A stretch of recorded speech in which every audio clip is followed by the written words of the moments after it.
이제 오늘부터 요한계시록을 가지고 복음을 설교하겠습니다. 어느 책에 보면 아주 탁월한 현자, 그러니까 지혜로운 사람이 이런 말을 했습니다. 많은 사람들은 고전에 대해서 이야기를 한다. 고전이 뭔지 알죠? 이미 우리가 어렸을 때부터 고전을 많이 읽어야 된다 이런 말들을 많이 하잖아요. 고전에 대해서 그 현자가 누구나 고전의 책에 대해서 다 말한다. 하지만 거의 아무도 이 고전을 읽지 않는다 이런 말을 했습니다. 근데 이것을 지금 이 지혜자가 말한 것을 우리가 요한계시록에게도 적용할 수 있다. 교회를 다니는 많은 사람들이 요한계시록에 대해서 잘 알고 있습니다. 그리고 요한계시록에 대해서 설교도 하고 또 요한계시록에 대해서 많은 말을 합니다. 그러나 실제로 요한계시록을 처음부터 끝까지 읽어본 사람이 얼마나 될까요?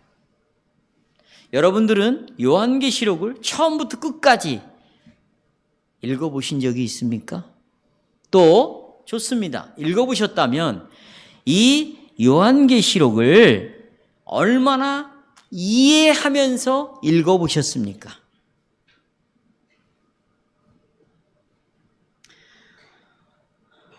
그래서 많은 신학자들, 신학교에서 학생들을 가르치는 교수들이 앞다투어 요한계시록에 대한 많은 신학적인 입장을 내놓았습니다. 그러나 과연 이들의 입장이 성경에서 말하는 것인가를 생각해 보면 많은 의심이 들 수밖에 없어요. 의심이 들어요.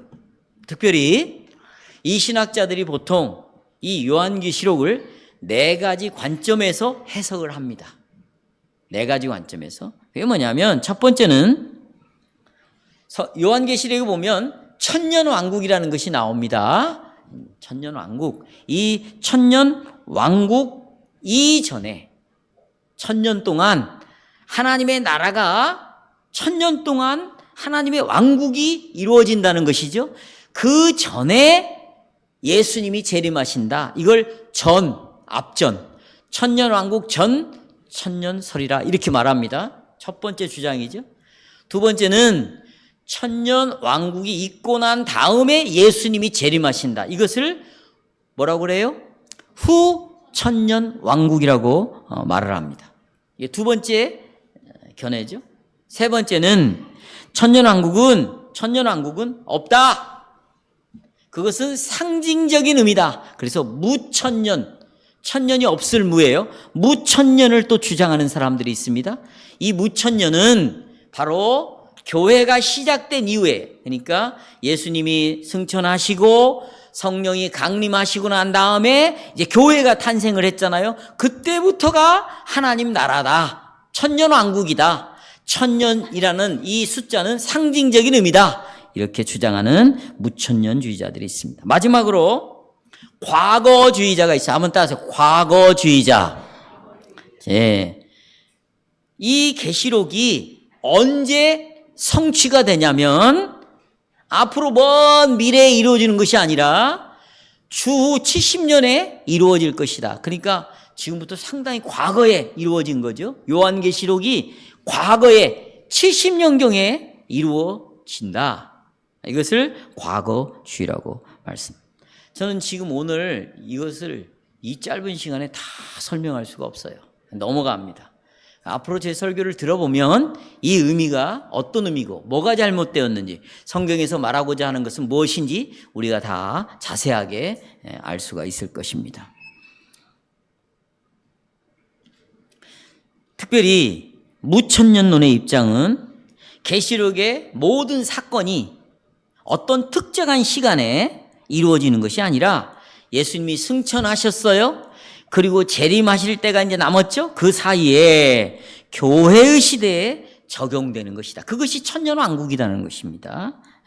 이것은 대부분 개혁주의 개혁주의, 보수주의라고 생각하고 있는, 보수주의를 주장하는 그 진영 안에 대부분이 다 이 무천년주의를 대부분 다 따르고 있다. 그러나 과거주의 입장을 취하면 계시록은 예수님이 승천하시고 그 다음에 성령이 강림하셨죠?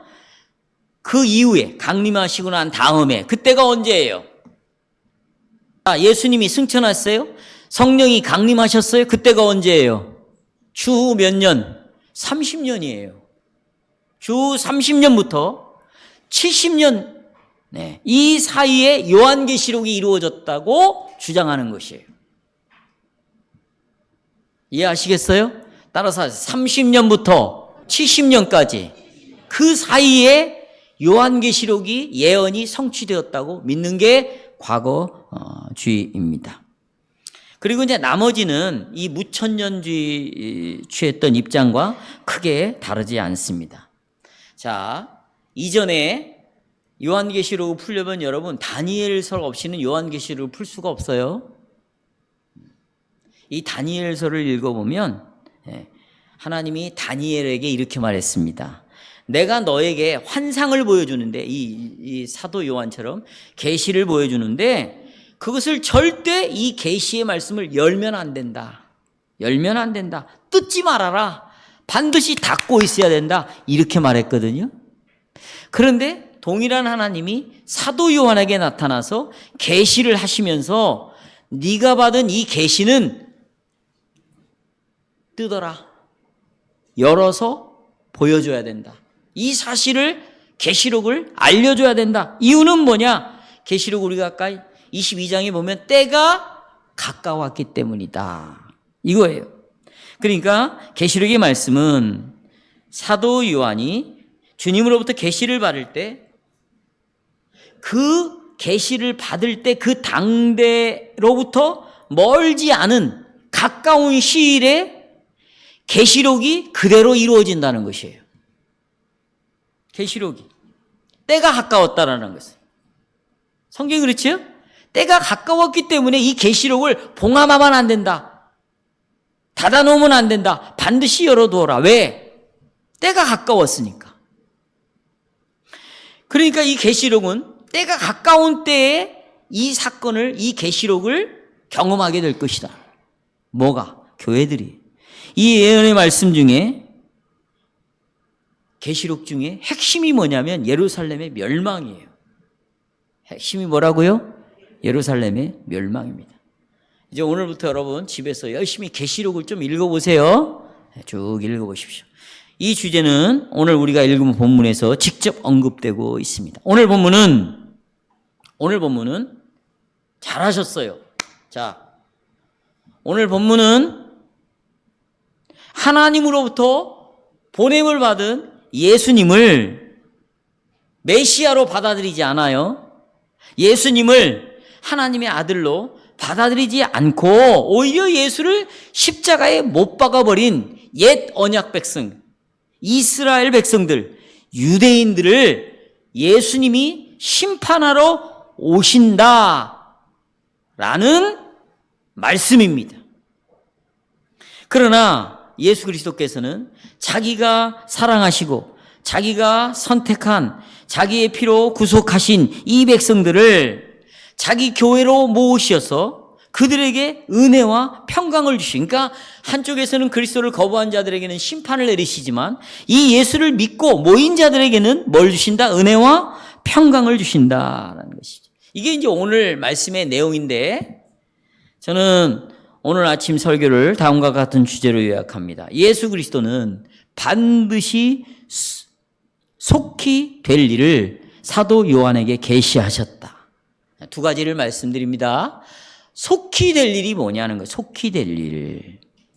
여러분, 우리 중에 이 요한계시록이 하나님의 말씀이 아니라고 생각하는 분은 거의 없을 거예요. 왜냐하면 우리가 1장 1절에서 아파 우리가 살펴봤죠. 계시록은 누구의 계시다? 예수 그리스도의 계시다.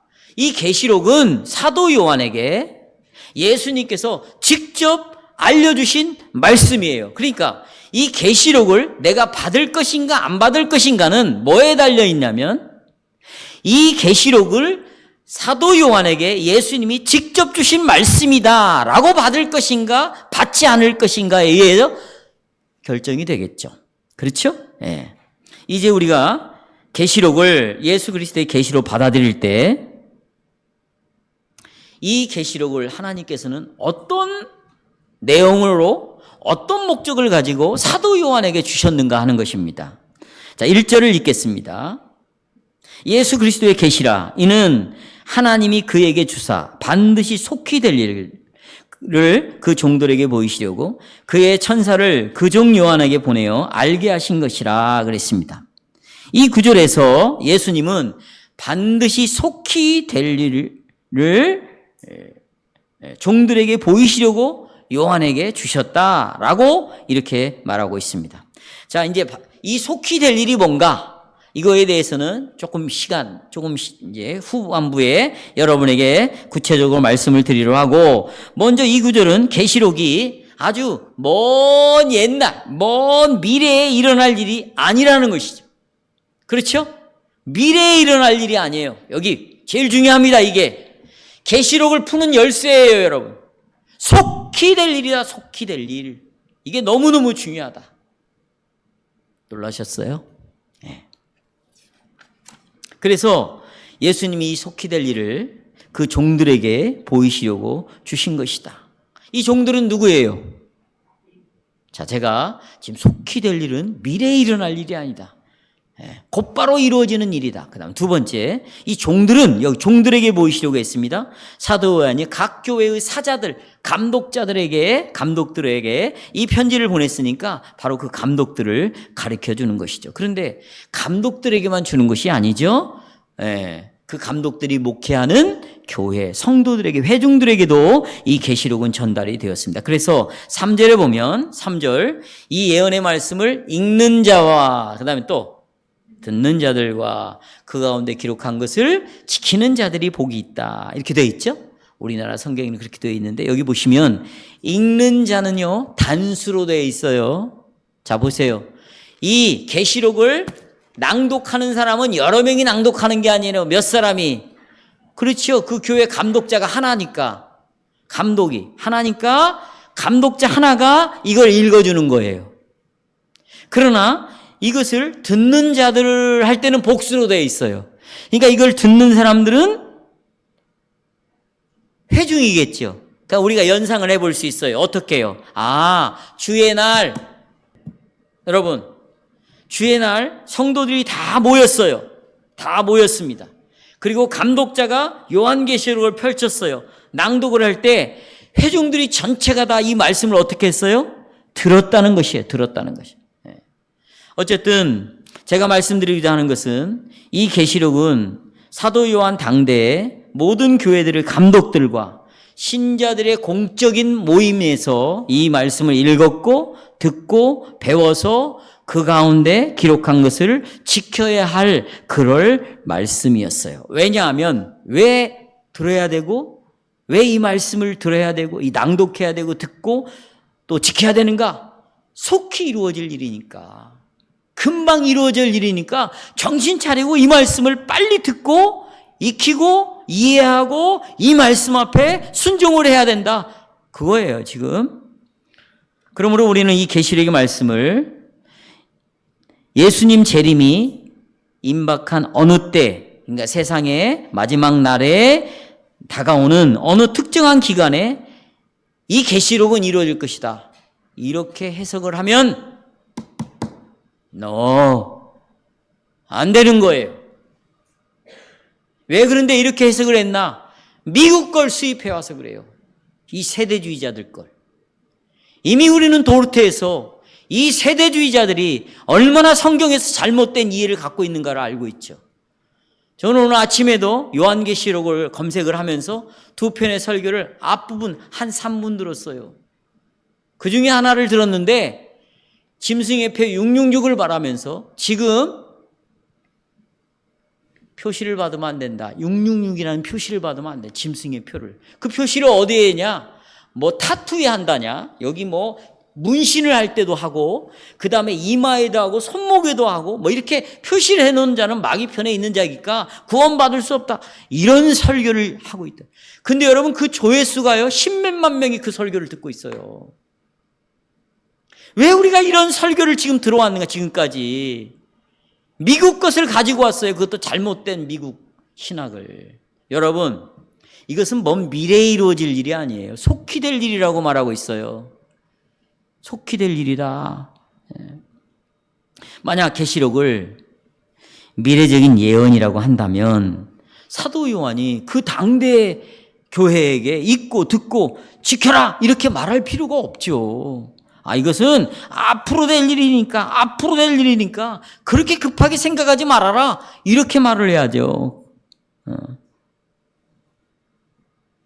그렇다면 당대의 그 당시의 교회가 반드시 공적 예배 때 이 계시록을 읽고 또 이 성도들은 듣고 지켜야 하고 또 반드시 속히 이루어질 일은 무엇일까요? 7절에 속히 되어질 일에 대해서 나오고 있어요. 7절. 볼지어다 구름을 타고 오시리라. 첫째, 구름 타고 오시는 걸 이것이 속히 이루어진다는 거예요. 각인의 눈이 구름 타고 오는 걸 보겠다. 지금 그런 거죠. 문자적으로. 또 그를 찌른 자들, 예수를 찔러 죽인 자들도 볼 것이다. 구름 타고 오는 걸 본다. 땅에 있는 모든 족속이 그를 인하여 애곡하리라. 여기 보시면 이제 예수님이 계시하신 반드시 속히 될 일은 다른 것이 아니라 구름 타고 오신다는 것입니다. 여러분은 구름 타고 예수님이 언제 오신다고 다 믿고 있는 거예요, 지금. 예수님이 뭐 하실 때, 재림하실 때 구름 타고 오신다고 다 생각을 하고 있어요. 그러나 그렇지 않습니다, 여러분. 만약 이 구절이 예수님의 재림을 의미한다면 반드시 속히 되어질 일이라고 말할 수 없어요. 그렇죠? 지금 보세요. 예수님이 계시록을 요한에게 알려진 이후에 2000년이 지났습니다. 근데 예수님이 지금 오실 기미가 있어요? 없어요. 얼마나 더 기다려야 돼요? 그러니까 기다리다가 예수님이 안 오시려는가 보다 다 돌아서는 사람들이 많아요, 지금. 교회 안에 있는 사람 중에. 재림을 의미하지 않아요, 재림을. 예수님의 재림은 그 당시 신자들에게 반드시 속히 될 일이 아닙니다. 오히려 재림을 말한다면 반드시 늦게 될 일이다 이렇게 말을 해야죠. 첫 번째예요. 두 번째 또 예수님이 구름을 타고 오시는 것을 모든 사람들이 볼 것인데 누가 보느냐면 그를 찌른 자들이 본다는 거예요. 찌른 자들. 여러분 그 당시 예수님을 죽인 자들이 있죠. 그 찌른 자들이 구름 타고 오시는 것을 본다는 것입니다. 그러니까 한마디로 이 사람들이 살아있을 때 예수님이 구름 타고 오신다는 거예요. 여기 지금 성경이 나와 있잖아요. 예수님을 찌른 자들도 뭐 할 것이다. 그러면 그들이 살아있을 때 누가 오셔야 돼요? 예수님이 오셔야지. 그러니 이 구절은 세상 마지막 날에 있을 예수님의 재림을 의미할 수 없습니다. 그렇다면 이제 우리 하나씩 풀어봅시다. 예수님이 구름 타고 오신다는 건 뭐예요? 저 하늘에 떠 있는 구름을 손오공처럼 타고 온다는 말입니까? 그런 뜻이에요? 그렇지 않습니다. 여기 구름을 타고 예수님이 오신다라는 이 말씀은 하나님이 보세요. 구약에도 이 표현을 많이 써놨어요. 하나님이 뭘 타고 오신대요? 그런데 성경들을 찾아보면 어느 때 이 말씀을 써냐면 하나님이 이 이방 나라들을 심판하실 때, 열방들을 심판을 이야기할 때에 흔히 사용하는 예언의 말씀이에요. 그때 구름 타고 오신대요. 자, 예를 들어서 제가 예를 하나만 들을게요. 이사야서에 보면 이사야는 하나님이 이스라엘 백성들이요 애굽이라는 나라를 의지하고 살아가는 거예요. 그러니까 하나님이 어떻게 애굽도 내가 심판을 하겠다라고 이사야를 통하여 예언을 하거든요. 자, 이사야 19장 1절 그때 구름 타고 오신다고 말을 합니다. 애굽에 관한 경고라 보라 여호와께서 보세요. 빠른 구름을 타고 오신다고 그래요. 여기 나오죠. 애굽에 임하시리니 애굽의 우상들이 그 앞에서 떨겠고 애굽인의 마음이 그 속에서 녹으리라. 하나님은 애굽을 심판하실 때 문자적으로 진짜 구름을 타고 오시지 않았어요. 그럼 어떻게 오셨는가? 두려움으로 오셨어요. 아주 파괴적인 폭풍과 구름으로 오셨어. 말하자면 엄청난 하나님의 강력한 심판의 도구들을 사용해가지고 애굽이라는 나라에게 큰 심판을 내리셨다. 이것을 구름 타고 오신다고 구약의 성경에 여러 곳에 말하고 있다.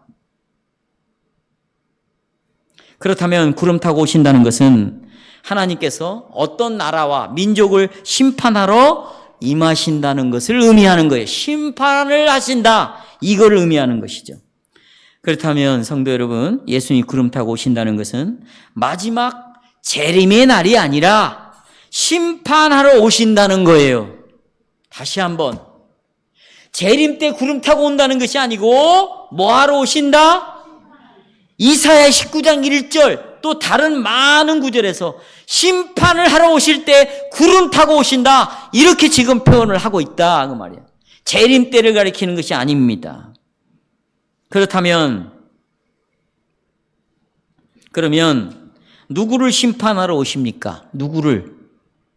구름 타고 오신다는 건 심판을 의미해요. 그럼 누구를 심판해요? 7절을 다시 보시면 각 사람이 눈이 그를 보겠고 예수님의 심판을 보겠고 그를 찌른 자들도 볼 터요. 여기 그를 찌른 자들은 예수님의 십자가에 못 박은 유대인들을 가리킵니다. 그래서 예수님은 자기를 십자가에 못 박아 죽인 그 유대인들을 심판하신다는 것이에요. 여기까지 제가 말을 했을 때 여러분들 중에 혹시 본문을 유심히 이렇게 본 사람이라면 7절 땅에 있는 모든 족속이 그로 인하여 애곡 막 아우성을 치고 슬퍼할 것이다 라는 말씀은 어떻게 이해해야 되는가? 이렇게 의문이 생길 수 있어요. 여기 보시면 땅에 있는 모든 족속이니까 세상에 있는 모든 나라들이 예수님이 구름 타고 오시는 것을 본다고 나와 있는데, 그렇죠? 유대인들을 심판하러 오신다면 다른 나라 백성들은 그걸 보지 못하는 거 아니냐? 그럼 맞지 않느냐? 이렇게 생각할 수 있습니다. 그러니까 모든 민족들이 본다면 언제 오셔야 되냐? 진짜 구름을 타고 재림의 날에 예수님이 이 땅에 오셔야 모든 나라 사람들이 다 볼 거 아니냐? 이런 생각을 갖게 되는 것이죠. 근데 여러분, 지금 여기 모든 족속이라는 단어를 잘 번역해야 돼요. 여기 모든 족속은 12지파를 나타내는 필레라는 단어를 썼어요. 여기 족속은 유대인들의 몇 지파? 12지파. 필레. 이겁니다.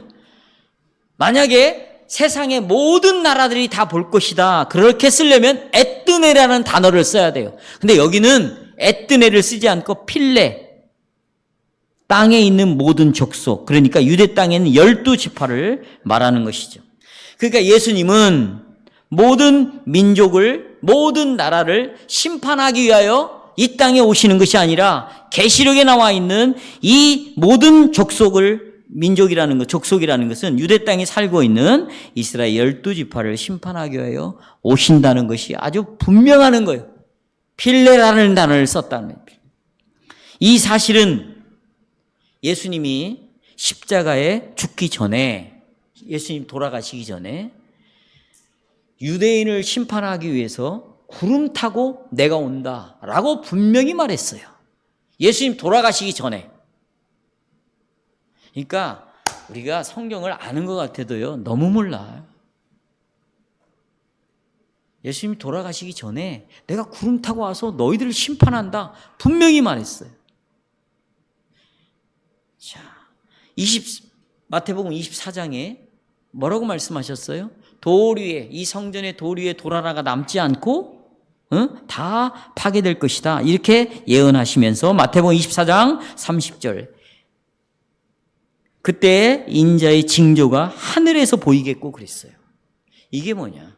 구름 타고 온다는 거예요. 이건 구름을 타고 온다는 것이 아니에요. 무슨 예수님이 구름 타고 오십니까? 심판을 의미하는 거예요. 심판. 예. 심판, 이 하늘에서 이미 그 징조가 보이겠고, 그때 땅의 모든 족속, 이게 필레입니다. 필레. 모든 족속. 12지파들이 통곡하며, 유대인들이 통곡하며, 그들이 같이 읽어봐요. 시작. 인자가 구름을 타고 능력과 큰 영광으로 오는 것을 보리라.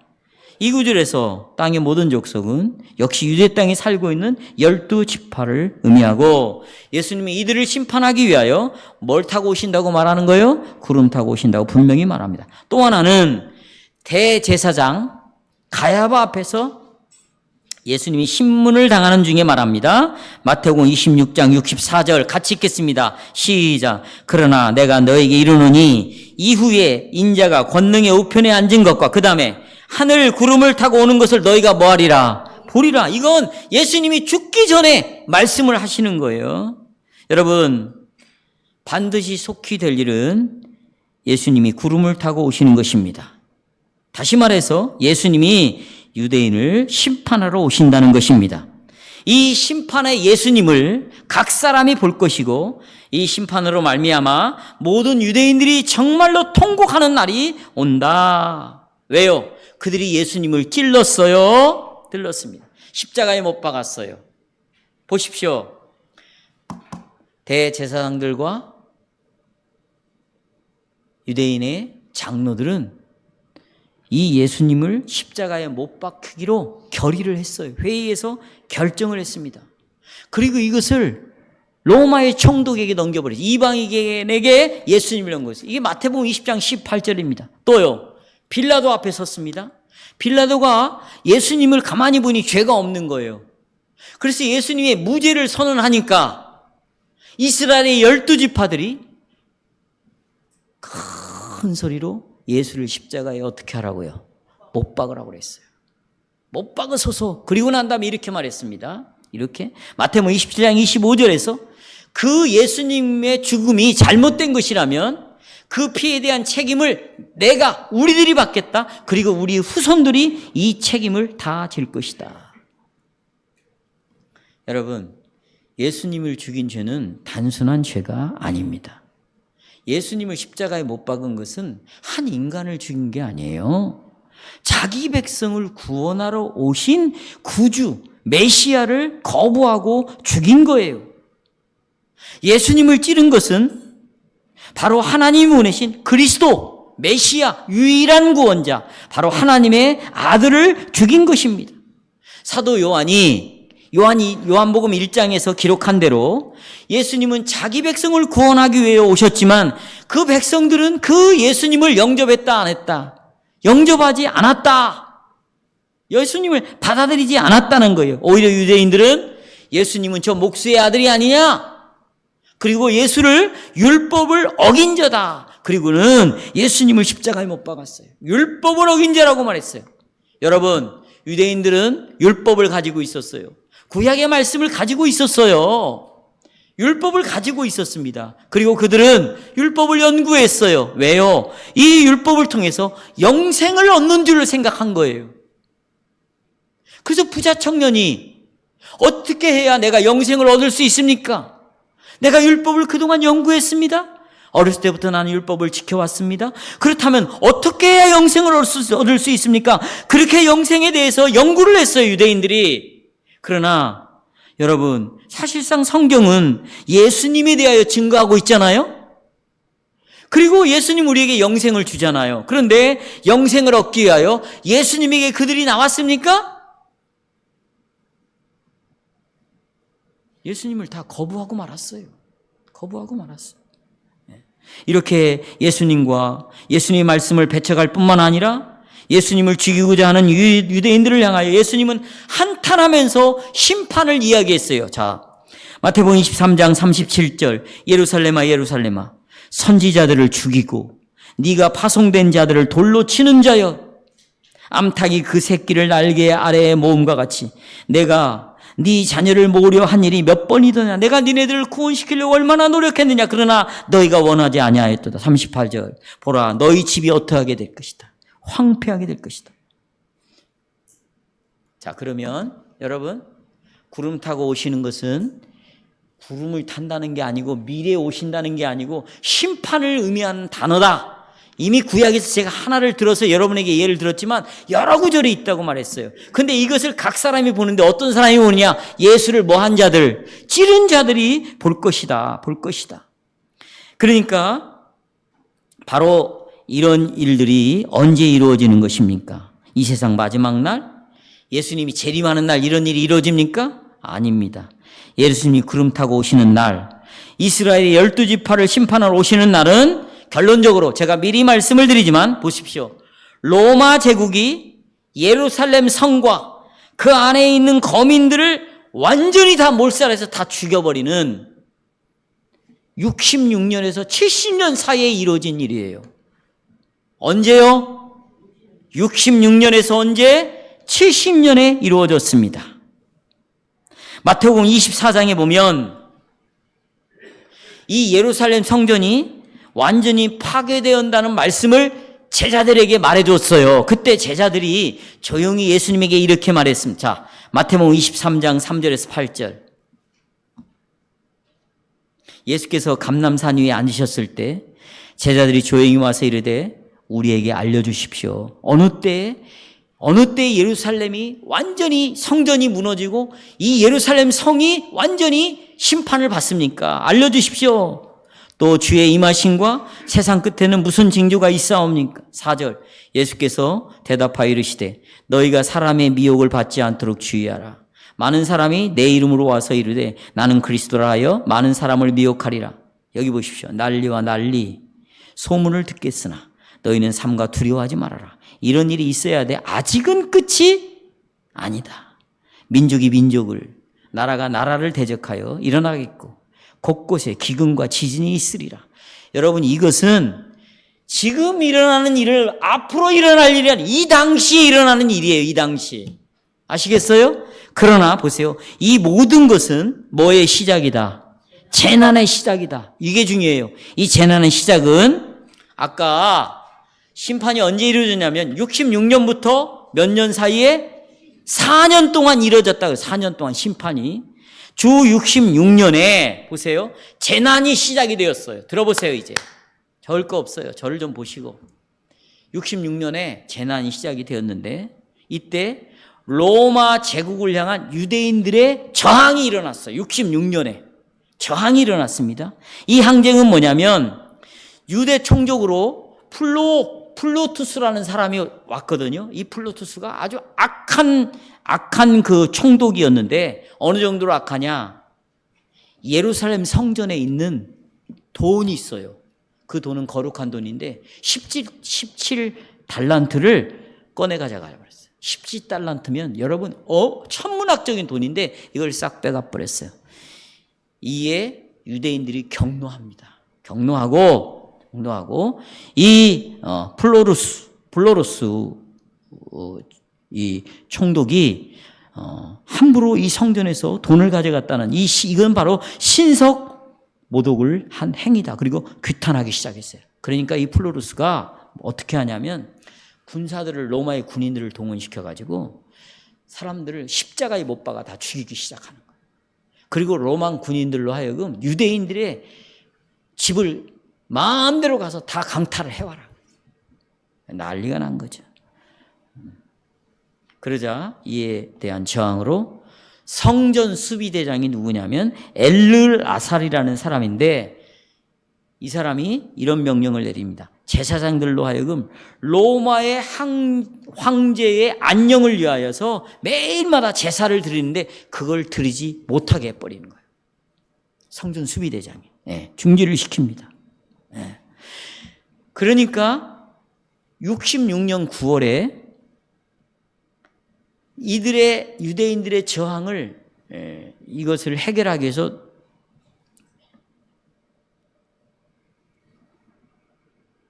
로마의 군인들이 옵니다. 그런데 여기 보십시오.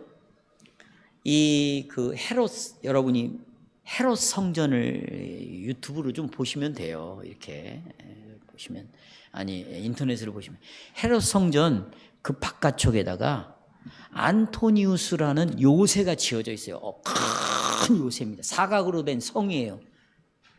여기에 로마군들이 주둔하고 있었는데 이게 안토니우스 요새가 뭐냐면 이 성전 안에서 이놈들이 어떤 짓을 하는가 다 감시하기 위해서 그 요새를 지어놨는데 이 요새를 쳐들어갖고 유대인들이 이들을 다 병사들을 죽여버립니다.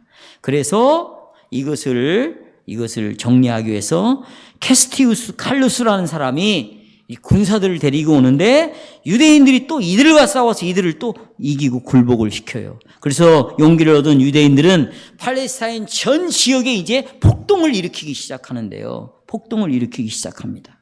그래서 여러분이 잘 아는 로마의 네로 황제가 그 폭동을 진압시키기 위하여 베스파시아누스라는 장군이 있어요. 이 나중에 베스파시아누스가 네로 황제 다음에 황제가 되는 거예요. 이 베스파시아누스 장군을 팔레스타인에 급파하게 되었고, 베스파시아누스가 어디서부터 이제 이 폭동을 진압하냐면 갈릴리 지역부터 이 폭동을 진압하기 시작합니다. 동시에 유대인들끼리도 민족과 민족끼리도 자기네 12지파 안에서도 또 갈등을 일으키고 여기서 또 싸움을 또 해요. 아까 그래서 민족과 민족이 싸운다는 것은 나라와 나라가 아니고 지파와 지파가 싸운다. 그런 의미예요. 이런 일들이 이제 일어나기 시작합니다. 예수님은 다니엘에서의 말씀을 인용해서 마태복음 24장 15절에 이렇게 말합니다. 멸망에 가증한 것이 거룩한 곳에 서는 그때에 큰 환난이 있을 것이다. 그러나 이 환난은 마태복음 24장 21절에 이렇게 말합니다. 창세로부터 지금까지 없었고 이런 환난은 없었고 후에도 없을 그야말로 대환난이 이루어질 것이다.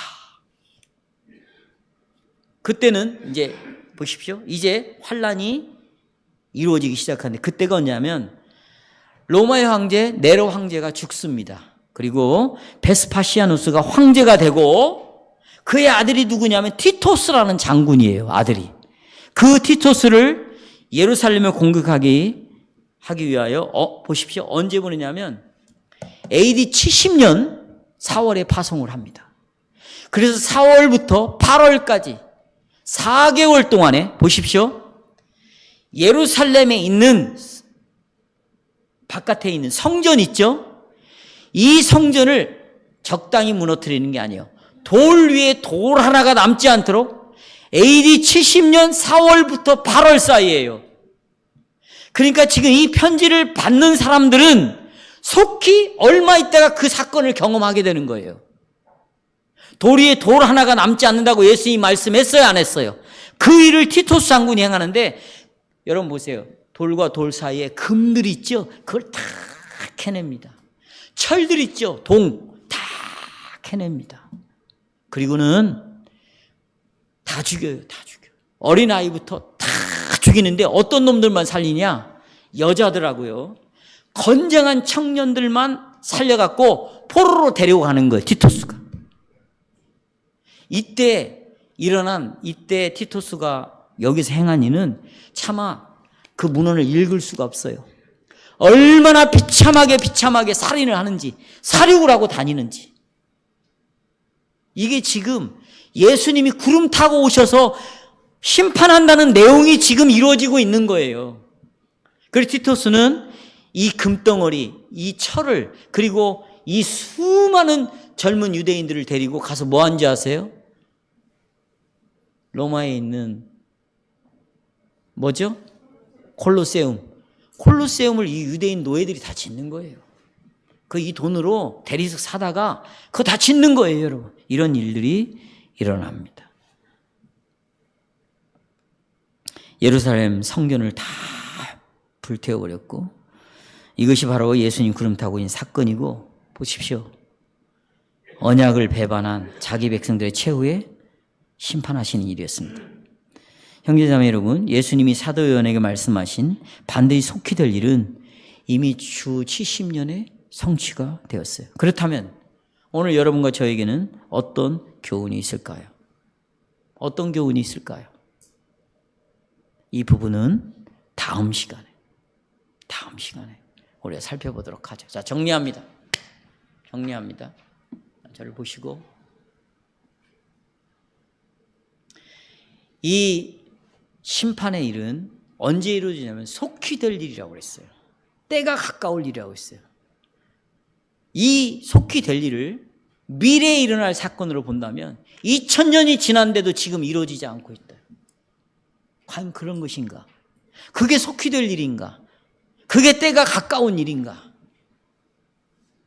왜 이렇게 생각하냐면 구름 타고 오셔서 심판을 하신다는 것 때문이에요. 진짜 손오공처럼 예수님이 구름을 타고 오신다는 거예요. 그것은 미래에 이루어질 일이라고 생각을 한 거죠. 그러나 우리가 성경을 지금 한 구절만 찾아봤지만 많은 구절 속에서 이미 구약시대 때 하나님께서는 구름을 타고 오셔서 여러 열방의 나라들을 심판하신다고 말했고, 그 구름 타고 오시는 것이 의미하는 것은 곧 하나님의 뭘 말한다? 심판을 말하고 있다. 심판을. 그렇다면 구름 타고 예수님이 오신다는 것은 미래에 구름을 타고 오시는 것이 아니라 속히 되어질 일에 대하여 오셔서 예수님이 심판을 하신다. 그 심판을 예수님을 찌른 자들이 볼 것이고, 모든 애뜸에 모든 나라들이 보는 것이 아니라 12유대인의 12지파가 그들이 살아있을 때 예수님의 심판을 두 눈으로 똑똑히 볼 것이다. 그게 언제 이루어진 것인가? AD 66년부터 70년 사이에 이루어진 것이다. 이들은 이 최후의 이 환란의 사건은 시발점이 어떻게 이루어졌냐면, 그들이 로마 정부를 위하여 대항하기 시작했고, 이들을 억압하는 과정에서 이 전쟁으로 확산이 되었고, 결국은 베스파시아누스의 아들인 티토스를 보내가지고 모든 예루살렘에 있는 성전을 완전히 파괴시켜버리고 불을 질러버리고 형체가 없어지고 예루살렘에 있는 모든 유대인들을 다 죽여버렸습니다. 지도자를 죽이고 다 제사장, 선지자 다 죽였어요. 그러니까 이제는 더 이상 하나님 앞에 나와서 제사를 드릴 수 있는 모든 근거를 다 없애버렸어요. 제사를 드릴 수 있는 사람들을 다 죽여버렸어요. 이것이 AD 70년 4월부터 8월 사이에 이루어진 일이고, 이 사건을 두 눈을 똑똑히 예수를 찌른 이 유대인들이 다 보았고 12지파들이 다 보았고 이 심판이 이루어진 것이다. 이 일을 염두에 두고 요한계시록을 썼다는 것이에요. 그러면 우리는 되어질 일을 보고 요한계시록을 이해해야 되겠어요? 되어진 일을 보고 요한계시록을 이해해야 되겠어요? 그렇죠. 그러면 이 해석은 완전히 달라지는 것이에요.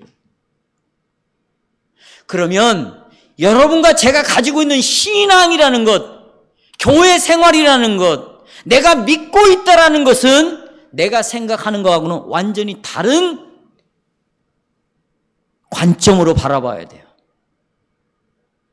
우리는 이미 되어진 일을 보고 재림을 기다리고 있는 것이죠. 그렇죠? 그렇다면 나는 어떻게 예수를 믿어야 될 것인가? 이렇게 유대인들이 12지파들이 그렇게 하나님을 사랑한다고 하고, 그들은 나름대로 하나님께 복종을 하고 순종을 하고 메시아를 기다렸음에도 불구하고 메시아로 오신 예수 그리스도를 거부했다면, 나는 예수를 믿는다고 하고 구원을 얻었다고 말하고 나는 교회에서 한 회원으로서 성찬에 참여한다고 하지만 나는 정말로 성경에서 말하는 대로 예수를 믿고 있는가? 나는 지금 행위 구원을 말하는 게 아니에요. 정말 나는 정말 예수를 믿고 있는가? 예수님 분명히 말했어요. 넓은 문으로 들어가는 자가 많다 적다. 좁은 문으로 들어가는 자는 적다고 말했어요. 그 말은 5대5가 아니라는 거예요. 교회 다니는 사람 중에 지금 여러분 넓은 문으로 들어가는 것은 세상에 있는 사람을 두고 하는 것이 아니에요. 교회 안에 있는 사람 중에 넓은 문으로 들어가는 사람은 훨씬 많다는 거예요. 다시 말하면 너희들이 주여 주여 하지만 내 뜻대로 행하지 않는 자는 결코 하나님 나라에 들어갈 수 있다 없다? 없다고 말하고 있어요. 그럼 하나님의 뜻은 무엇입니까? 내가 지금 내 방식대로 믿는 것이 하나님의 뜻입니까? 그래서 나는 구원받았다고 여기고 있습니까?